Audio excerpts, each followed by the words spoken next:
Telugu Desam party అలాగే కూటమి ప్రభుత్వం ప్రతి వారం నిర్వహించే ప్రజా దర్బార్ కార్యక్రమాన్ని ఈరోజు తెలుగుదేశం పార్టీ కార్యాలయంలో మచిలీపట్నంలో ఈరోజు నిర్వహించుకోవడం జరిగింది.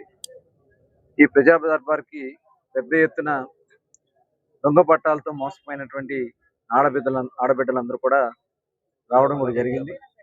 వాళ్ళందరూ కూడా చాలా నిరాశ నిస్పృహలతో ఏదైతే 2024 ఎన్నికల ముందు మరి ఆనాడు స్థానిక శాసనసభ్యుడు అలాగే వారి కుమారుడు పేర్ని నాని గారు అలాగే పేర్ని కృష్ణమూర్తి వారిద్దరు కూడా మేము ఇంటి పట్టాలు ఇస్తాము అని చెప్పి అన్ని ప్రాంతాల నుంచి కూడా కొన్న ఫేక్ పట్టాలు తయారు చేసి ఇలా ముద్రేసి దాంట్లో దొంగ సంతకాలు పెట్టించి ఈ రకంగా పట్టాలు మంజూరు చేశారు.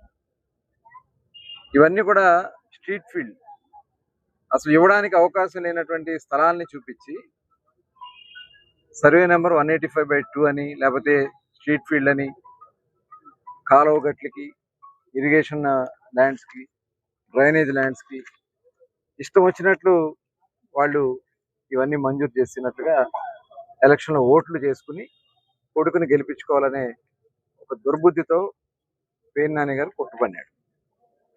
ఆనాడు మేము అందరికీ చెప్పడం జరిగింది, ఒక ఇళ్ల స్థలాలు ఇవ్వాలన్నా లేదంటే ఏదన్నా ఒక రెవెన్యూకి కానీ దేనికి సంబంధించిన ల్యాండ్స్ ఇవ్వాలన్నా కూడా దానికి కొన్ని నిబంధనలు ఉంటాయి.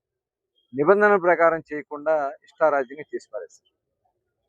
చేసి ఎన్నికలలో లబ్ధి పొందాలని ప్రయత్నం చేశారు. మరి ఆ రోజు ఎంఆర్ ఆఫీస్కి వెళ్ళి కూడా మేము ధర్నా కూడా చేయడం జరిగింది.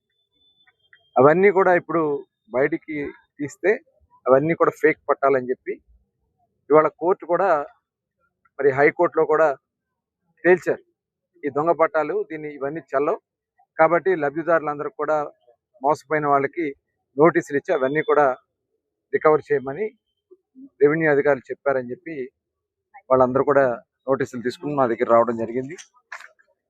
నోటీసులు ఇచ్చి దానికి రిప్లై ఇవ్వమని చెప్పి వాళ్ళు చెప్తే మరొక మోసానికి బయలుదేరారు.